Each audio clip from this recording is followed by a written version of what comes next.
Listen to it? Yeah, I bump it up though. Yeah, but I found out why it wasn't your phone. It was my iPad. Oh, did you have the volume down? I had the volume down. I didn't know there was a volume there. Yeah, it's creepy. That device. I've never been able to find a volume. I don't have it.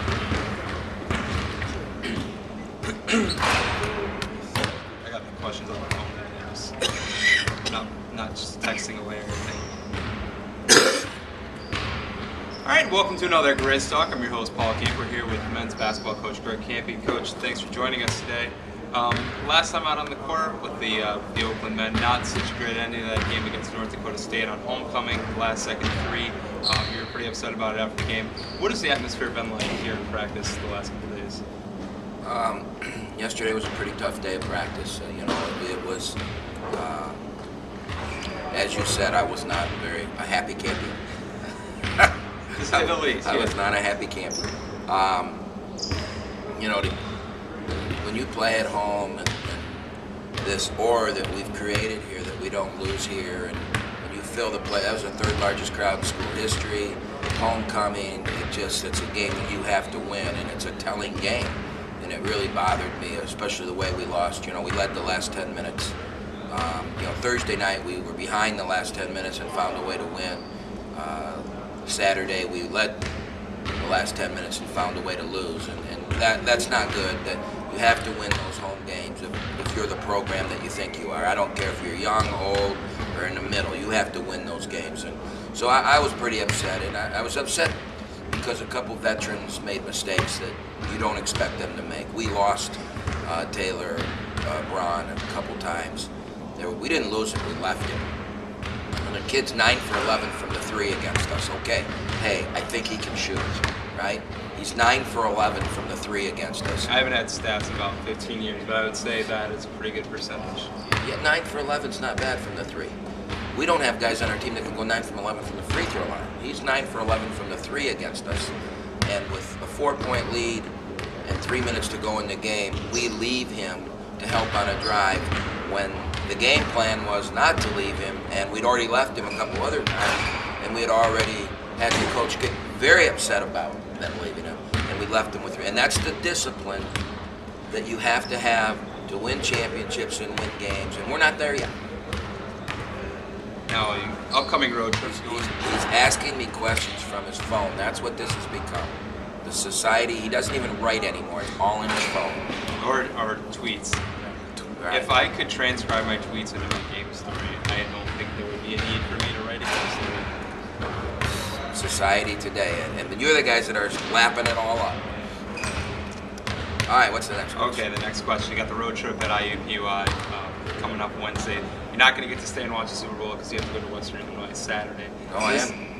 I'm going to the Super Bowl. You are going to the Super Bowl. Yep, I am Greg going to the Kampe Super just Bowl. gets tickets for everything, apparently. I'm going you to need the Super seats Bowl. to some event, Greg Kampe is your guy.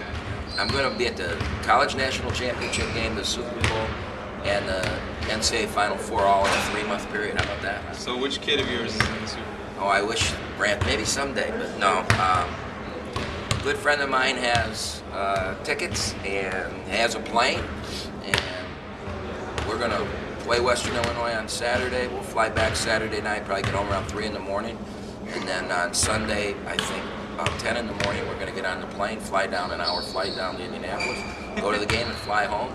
I won't miss anything. Sunday's an off day for us, so. It sounds like a pretty interesting Because we're on a bye week again, It just happens to work out right. that way for you. The national championship game was in our Fort Wayne week, and the Super Bowl's in our Fort Wayne week. So one of those years, I would take 2 wins this week over going to the Super Bowl. Would you? Yeah. Now, if you guys get those 2 wins, are you going to get your tickets up? You can have them. Okay, you heard that. So I was going to close with this, but while we're on the subject of the Super Bowl media day, what off-the-wall question would you ask? You're a broadcast journalism guy back in the day. What would you come up with? Well, I think I would ask Tom Brady if they were to lose the game. If you're supposed to be, Mr. Clutch and all that, and now the Manning brothers have 3 and all the publicity, and how do you feel about that? Yeah, it's been a minute since he won the Super Bowl. I love Tom Brady, though. He's my man. That's still, New England's going to win. Still 3 rings. It's been however many years since he got the last one. Still, that's 3. Yeah, you know what? we've won the last 2 championships, and there's nobody out there listening to this right now that thinks really highly of us right now because we're not going to win this one. It's what have you done lately, right? Yeah. We're all kind of upset right now. Fans in the media, we're right. fickle of nature. I mean, That's that just kid us. makes that shot at the end of the game, and we don't even get a shot, and how can Kampe's team not even get a shot up to try and tie it? I know you said that. I know you were thinking, how in the heck can you not even get a shot with 4 seconds to go? And it's a legitimate question. So IUPUI was the next 2 games. You had a big game against them January 7th, IUPUI, that is comeback win after losing to Western Illinois and Oral Roberts. Kind of got your footing against them. Going into that game, do you feel like you need that again, even though you're 1-1 in your last 2? We need to win. We need to win the rest of them. It's February. You know, we talk about February around here, and that's, you know, everything we do is to peak up to February and be marching that line into the tournament. I think that everybody knows that we're a talented team, that when we play well and we make shots, we can beat anybody. And but I think everybody knows that we're also a team that makes some mistakes, that doesn't guard at the level they need to guard people, and that can get beat by anybody. So we've got to get rid of that, can get beat by anybody, and keep improving and getting better and get mentally tougher and put ourselves in a position that we're on a hot streak. We're heading into March, winning games and feeling invincible. And that's what we have to do. And it's got to start this week. 2 road games, IUPUI, and then of course Western Illinois, who came in here and beat us. Right. I was going to mention that first game against Western Illinois. You guys coming off the loss of Oral Roberts. Western Illinois comes in here. I don't know how long it's been since they beat here, but they get that done. What did you see in that first game that you think is something you can make into an ultimate advantage? Well, it's been a really long time since they'd beaten us anyway. And, you know, they wanted it to beat us very badly. They celebrated after the game, which they should have, and we got to stand there and watch them do that. They have a tremendous coach. I love their coach. Jim and I, we go way back when he was an assistant at DePaul in the 70s, and I was an assistant at Toledo. You guys were low branches on the coaching tree back in the day? The lowest. Low-hanging fruit, right? But, you know, so he and I have had a long-term relationship. He's a tremendous coach. I said when he got that job that place is going to change, and he's changed the culture of it. And they're good. They're a really good team. They you know, C.O. Clark's as good a player as there is. They've got a post player now that can really score the ball inside, and he hurt us badly here. So it's a tough week, but we have to find a way to get 2 wins this week. Speaking of C.O. Clark, he's one of the, along with Reggie Hamilton and Nate Walton, one of the top 15 scorers in the nation. 5 simply guys. Do you remember when this conference had as many standouts and as many strong teams like this? We've had some good players in the league over the years. We've never had the balance of power the way it is right this particular year. It's just maybe it's a freak thing. Maybe it's going to be that way from now on. It'll be interesting. South Dakota State's young. North Dakota State's young. We're losing Oral Roberts, but Western Illinois has turned a corner, and I think you're going to see them get better and better. You know, I'm sure IUPUI will be back. I think they're just going through the coaching change in a new year and things like that.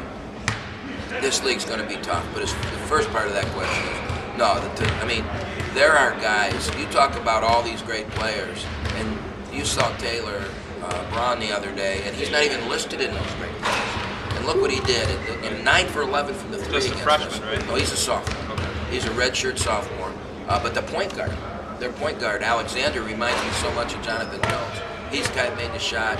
He's a freshman. So they're a young team. They're, you know, I mean, if you just look at the players in this league, I mean, Drew Valentine may have a hard time making an all-league honorable mention, and he's a heck of a player. Yeah. So I mean, it's what we want it to be, though. It's exciting. You know, those 2 games last week, we had sellout crowds.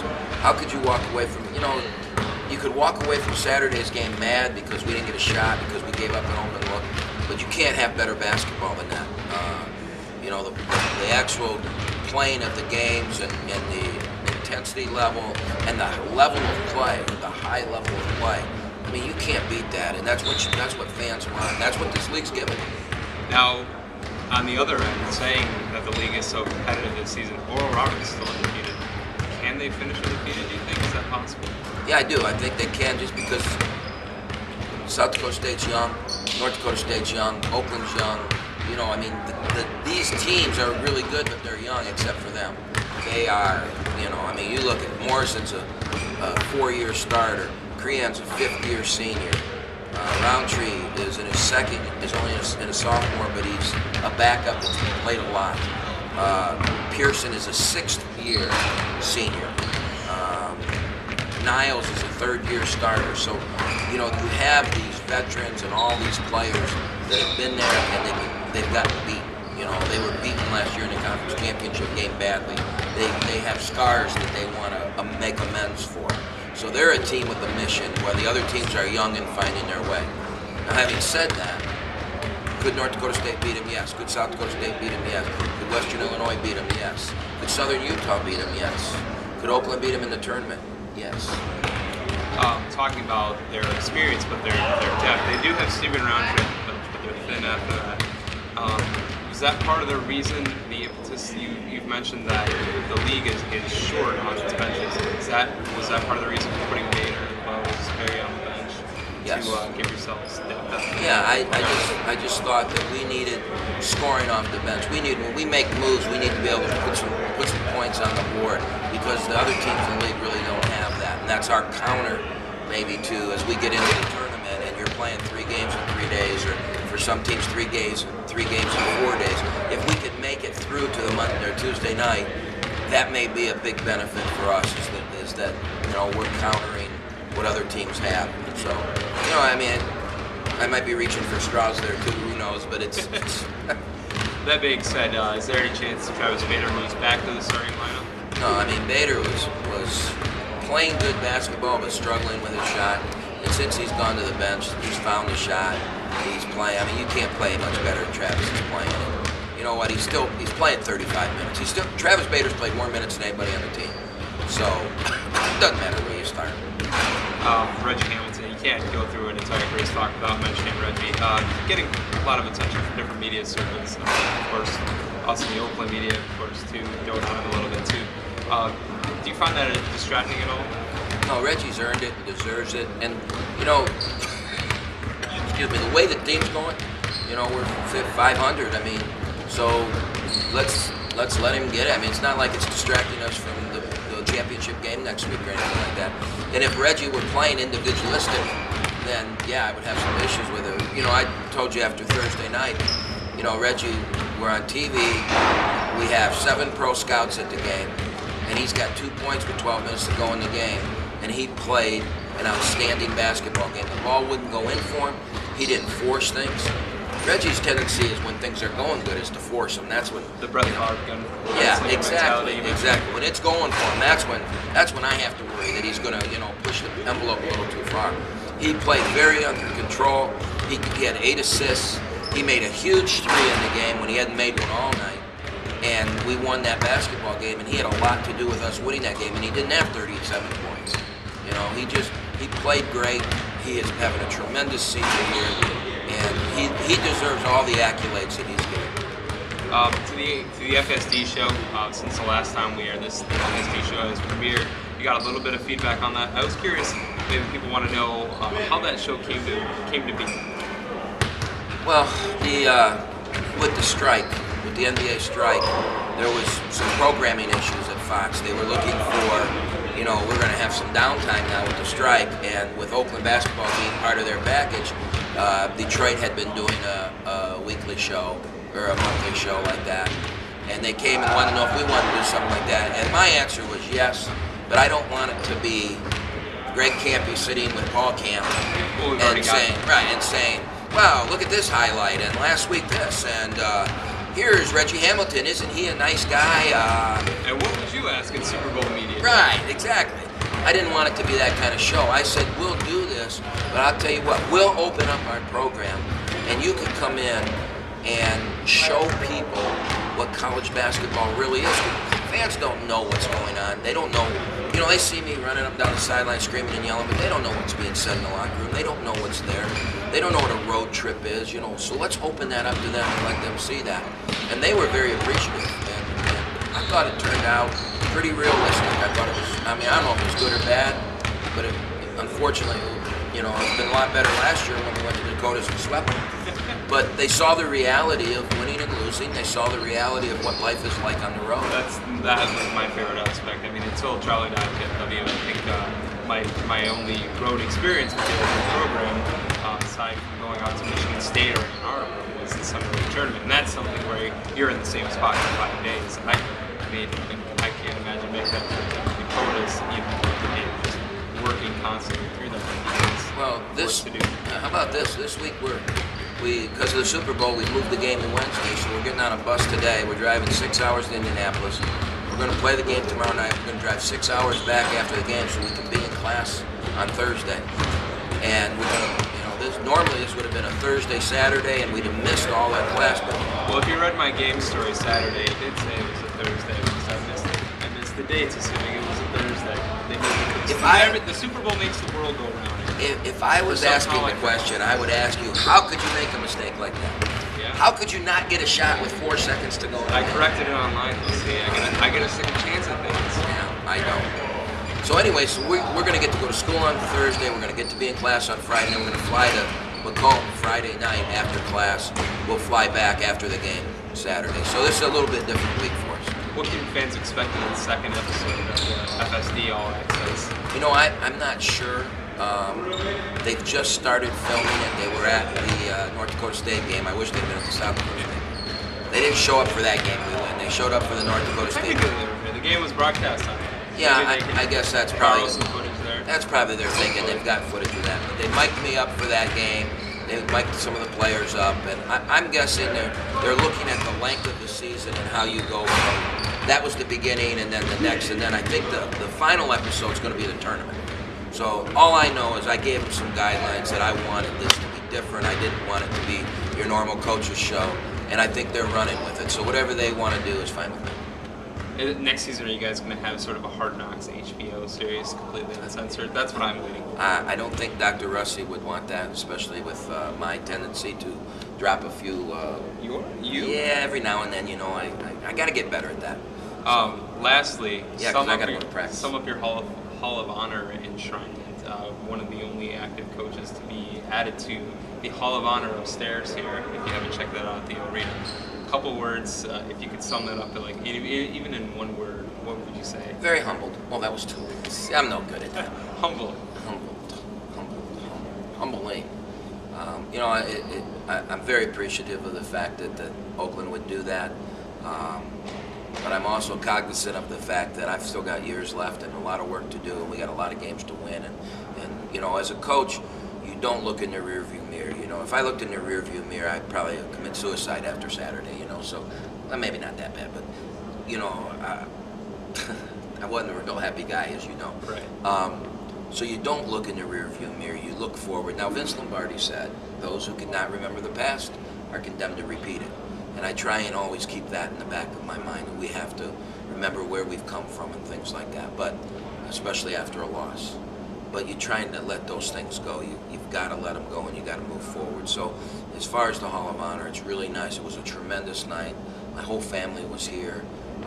It was kind of cool to be there. A lot of ex-players, that type of thing. And I got to reminisce and have some fun. But we're back on track now to get forward on this year. All right, Coach. We appreciate the extended visit today. I know we've got some work to do out there with the team, and we'll catch up with you when you guys get back. All right, Appreciate it. Thanks a lot. Yep. Take care.